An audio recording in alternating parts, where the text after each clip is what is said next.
ఢిల్లీ మద్యం కేసులో అరెస్ట్ అయిన ఎమ్మెల్సీ కవితను ఈడీ కస్టడీ నుంచి సీబీఐ ఆధీనంలోకి తీసుకుంది.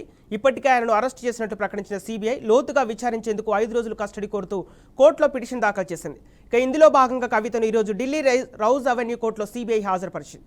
అప్రూవర్లు వాంగ్మూలం ఆధారంగా కవితను ప్రశ్నించేందుకే సీబీఐ కస్టడీకి అడుగుతున్నట్లు సమాచారం. ఈ నేపథ్యంలో కవిత సీబీఐ కస్టడీపై కోర్టు ఉత్తర్వులు రిజర్వ్ చేసింది.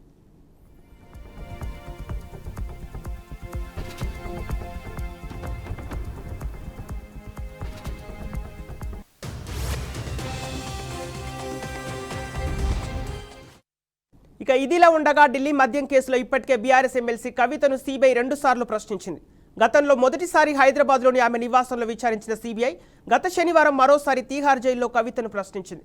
గత నెల 15న కవితను అరెస్టు చేసిన ఈడీ అధికారులు 10 రోజులు కస్టడీలో విచారించింది. ఆ తర్వాత కవితను జ్యుడిషియల్ కస్టడీకి పంపించారు.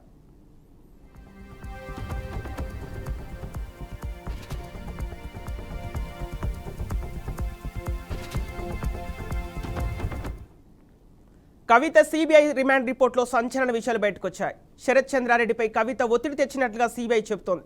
మహబూబ్ నగర్ జిల్లాలో ఒక వ్యవసాయ భూమిని బలవంతంగా కొనేలా కవిత శరత్ చంద్రారెడ్డిపై ఒత్తిడి తెచ్చినట్లుగా సీబీఐ ఆరోపిస్తుంది. 14 కోట్లు ఇవ్వకపోతే హైదరాబాద్లో అరబిందో సంస్థ ఉండదని కవిత బెదిరించినట్లుగా సీబీఐ రిమాండ్ రిపోర్టులో తెలిపింది. విజయ్ నాయర్తో పాటు పలువురితో కలిసి స్కెచ్ వేశారని సీబీఐ చెబుతోంది. ఢిల్లీ లిక్కర్ కేసులో కవిత కీలక వ్యక్తి అని, ఆప్ నేతలకు 100 కోట్లు చెల్లించిందని రిమాండ్ రిపోర్టులో వెల్లడించింది.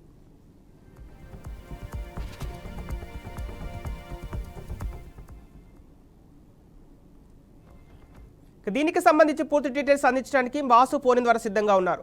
వాసు, చెప్పండి, కవిత సీబీఐ తీర్పు రిజర్వ్ సంబంధించిన అప్డేట్స్ ఏంటి?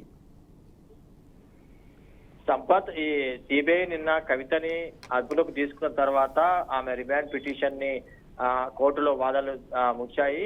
5 రోజులు కస్టడీ కావాలని చెప్పి సీబీఐ పిటిషన్ దాఖలు చేసింది కోర్టులో. దాని మీద వాదనలు ముగిశాయి, తీర్పుని రిజర్వ్ చేసింది. కోర్టుకి సీబీఐకి సంబంధించి విచారణ చేసేందుకు ఆమెను తీసుకొచ్చారు. ఈ సందర్భంగా సీబీఐ అనేక సంచలన విషయాలను రిమాండ్ స్టేట్మెంట్ లో రికార్డ్ చేసినట్టుగా సమాచారం వస్తా ఉంది. ప్రధానంగా ఈ కేసులో ఇప్పటికే సీబీఐ ఇది 3వసారి ఆమెను విచారించటం.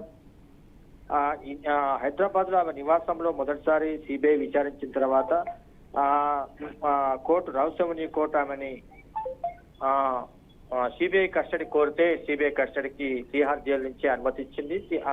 ఆ టైంలో సిబిఐ తిహార్ జైలుకు వెళ్లి ఆమె స్టేట్మెంట్ తీసుకుంది. తాజాగా నిన్న 3వసారి మళ్ళొకసారి కవితని కస్టడీలోకి తీసుకున్న సిబిఐ మరింత లోతుగా విచారణ జరిపి తమ కస్టడీ పొడిగించాలని చెప్పి కోర్టులో పిటిషన్ వేసింది. ఆ కోర్టుకు సంబంధించి వాదనలు ముగిశాయి.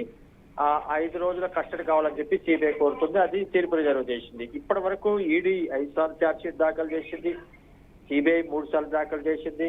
ప్రధానంగా సౌత్ గ్రూప్ కు సంబంధించి కవిత ఆప్ లీడర్లకి ఢిల్లీ మద్యం కేసులో లబ్ధి పొందేందుకు ఆమె ముడుపులు చెల్లించింది, ముడుపులు తీసుకున్న ఆరోపణల మీద మధ్యవర్తిగా కీలక పాత్ర పోషించింది అనేది ఇటు ఈడీ గాని సిబిఐ గాని చేస్తున్నటువంటి ఆరోపణలు. అట్లాగే కవిత మీద అనేక సంచలన విషయాలు రిమాండ్ రిపోర్ట్ లో కూడా పేర్కొన్నట్లుగా సమాచారం ఉంది. శరత్ చంద్రారెడ్డికి సంబంధించి భూమి కొనుగోలు వ్యవహారం కానీ ఇతరత్ర ఏదైతే లావాదేవీలు ఉన్నాయో దాని మీద కూడా కవిత మీద అభియోగాలు సిబిఐ మోపింది. ఈ రకంగా ఈడీ అట్లాగే సిబిఐ ఈ 2 సంస్థలకు సంబంధించిన ఏదైతే కస్టడీలో తీసుకుని ఆమెను విచారించిన తర్వాత వచ్చిన ఏదైతే విషయాలు ఉన్నాయో ఆ విషయాల మీద స్టేట్మెంట్ రికార్డ్ చేసుకున్నారు.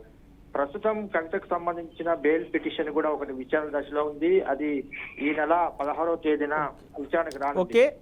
ఇప్పటికే బెయిల్ కి సంబంధించి ఆమె 2 సార్లు, అంటే ఇప్పుడు ఈడీ అరెస్ట్ మీద బెయిల్ అప్లై చేసింది, ఇప్పుడు సిబిఐ మీద కూడా ఆమె బెయిల్ అప్లై చేయాల్సి ఉంటుంది. అంటే ఈడీ బెయిల్ వచ్చినా కూడా సిబిఐ బెయిల్ తోనే ఆమె జైల్లోనే ఉండాల్సిన పరిస్థితుంది.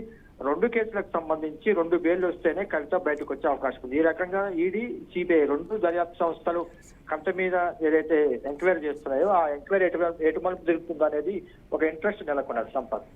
Okay, right, thank you Vasu.